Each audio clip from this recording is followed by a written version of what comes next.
Good win for us actually under the circumstances in the first game. I thought it was great to play at 6 p.m. at night, and I thought our fans did a great job. Student section was packed, and they did a great job, and so it was a lot of fun. And we got a bunch of young people in the game throughout the game, even actually in the first quarter, and they got a lot of really good experience. We got some meaningful reps with a lot of kids. So, we made a lot of mistakes, a ton of mistakes actually throughout the game, but we also created a lot of turnovers and did a lot of really good things. So we got a lot to work on. I mean, it's for a first game, I mean, it's you get the win, and that's what you want, and then you want to learn from all the mistakes you make, and you become a better football team. What do you think really flipped there midway through the third quarter? You guys were losing, and then all of a sudden. Yeah, I would say it was just the energy level. I mean, you go in at halftime, and our guys were they were disappointed in what had happened in the first half. They were extremely excited about going back out on the field. I mean, they were rallying. The energy level in the locker room was incredible at half, and it wasn't anything the coaches did. I mean, it was all them. And we go back out, and the defense starts creating turnovers left and right. And you do that, you got a chance to win a bunch of games. What did we create? Six turnovers in the game, and I don't know how many of them came in the third quarter, but quite a few of them I remember. So, but it was just a change in attitude, really. So defensively, there was no halftime adjustments. Oh yeah, we made adjustments on both sides of the ball, but I don't want you to think we changed the scheme and that was what created it wasn't that. It was just the energy level of the guys, and they kept. You get one guy that's real positive and excited, and it's contagious, and it goes to the next guy, and the next thing you know, good things start happening. That's the way it works. I mean, when you got a bunch of guys that are positive and they got a lot of energy and they're bouncing around, usually good things happen. Some good and bad from Marquise and Mitch. What did you like that you saw from them tonight? Well, I thought they did a good job of managing the game. I really did. They moved the chains. I think we were 9 of 17 on third downs, which is pretty good for us. What I didn't like were the interceptions. I mean, all 3 were avoidable, and especially one of them in the situation we were in. So, but again, we got out of it with a win. Both of them got a bunch of really good reps, and, we came out in good shape there, and so I think we'll get better there. You don't get the luxury of having a dress rehearsal in college football. So the number of things that you guys were able to get on film for all these young kids, can you underestimate how valuable that is to you guys in the next few days? Yeah, that is tremendous, because no matter how much you do in practice and in scrimmaging and all those things, I mean, we were trying to figure out how many true freshmen got in the game. It was somewhere around 8, maybe 10, somewhere in that area. I don't know the exact number, so don't quote me on that, but I know at least 8 got in the game. And so for them to get in the game for the first time, not counting all the redshirt freshmen, that it was the first time they stepped into a live game. I mean, we got some really good reps. And whether they did it right or wrong, they're going to get to learn from it. I mean, just getting the real live reps is so valuable for them to learn from. Because when you go back and look at it on film, it's never as good as you think, never as bad as you think, that old saying. But they're going to learn a lot from just what they get to see.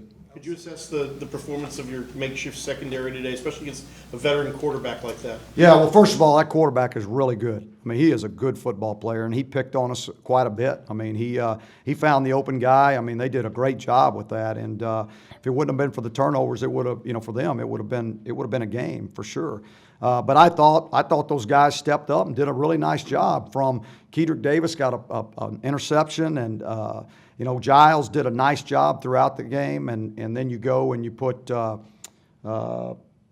Dixon played extensively, and and then Tim Scott moves over back to corner when he hadn't had any reps throughout, really hadn't had reps over there in the entire camp.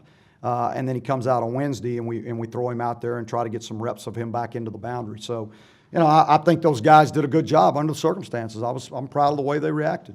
Outside of that 4-minute stretch in the third quarter, you guys scored 4 touchdowns. I mean, what do you take away from this performance? Outside of that 4 minutes, we got a long way to go. I mean, we got a long way to go. It's nothing pretty about that game, I can assure you, when you go outside of that 4 minutes. But again, I mean, for us, it's the way we look at it, it's a win, and we're going to enjoy every win we get, because winning's hard to do. It is hard. It's not as easy as everybody thinks, or I should say, not losing is hard to do, and that's the toughest thing. And so, with the turnovers that we created, the turnovers that we created ourselves offensively, we have, we got a lot of room to grow. I mean, a lot of room to grow. And so, and again, I'm going to go back. We had 10 penalties, which, I mean, I can't tell you how much emphasis we put on getting that cleaned up. And so we still got a long way to go in that area also. You talked Wednesday about guys that worked too hard to let what had happened with the suspension be a distraction. Do you think it was a distraction today at all, or did you address it with them? I did not address it. Didn't even talk about it today. We were beyond that. Now it was, it was all about us coming together, picking each other up. If somebody needed some slack, somebody else was going to have to pick up the slack for them. It was really good to watch at halftime in the locker room, actually, because once we made the adjustments offensively and defensively, I just kind of sat back and watched, and really the team took over at that point. And the leadership was incredible in there. And really, I didn't have much to say. There wasn't much for me to say other than, hey, we got to fight. Let's go fight. And they came out, and they got after it. Well, when it's your decision to start Marquise and going forward after tonight, how are you feeling about him and his playing time? Well, the decision was, we felt like coming out of camp that he deserved to start. I mean, we felt like because of his experience and that neither one of them had really separated from the other, that he would get the start, and we knew Mitch was going to play.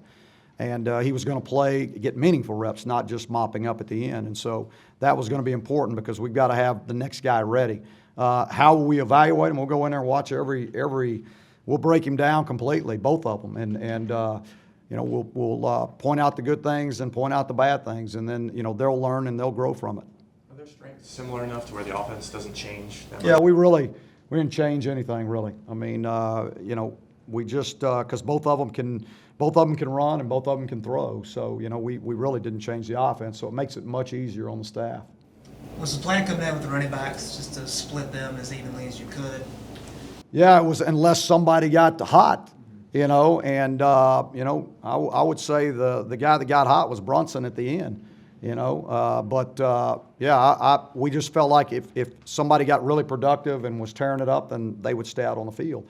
And I don't know if anybody ever did that throughout the game. And so, we split the reps with them, which means they'll all be fresher next week, and that'll help us throughout the season. Without seeing the film, it appeared to you that some of the young guys up front defensively didn't engage as much as the game went on, and maybe that's why they performed a little bit better? Yeah, I think, part of it was early on. They're feeling their way. Believe it or not, when I see a guy that comes out of the victory walk and he's standing in the hall and he's sobbing, he's a true freshman and he's just overwhelmed with excitement. Now, you think, well, this is a college football player. He's an 18-year-old kid and he's fixing to play in his first game. And we all think it's no big deal. But to them, it was huge. Huge. So getting out there and being wide-eyed and you think, well, you've had 29 practices, you'll be all right. Well, it doesn't always work that way. So that's why those reps that they got out there tonight were critical to our success because every one of them is going to play throughout the year for us. It wasn't just let's throw some freshmen out there and see how they do. We know they're going to help this team win, and so they're going to have to get as many reps as they can. Tyler Powell, did some really nice things inside. Then you got Nazir Jones that played inside. DeJuan Drenham played really well. I know Collins caused a fumble there at one point. It was good to see Tyrell Tomlin come off the edge in the money package. There were some really good things that were happening with those young guys, even though they weren't perfect.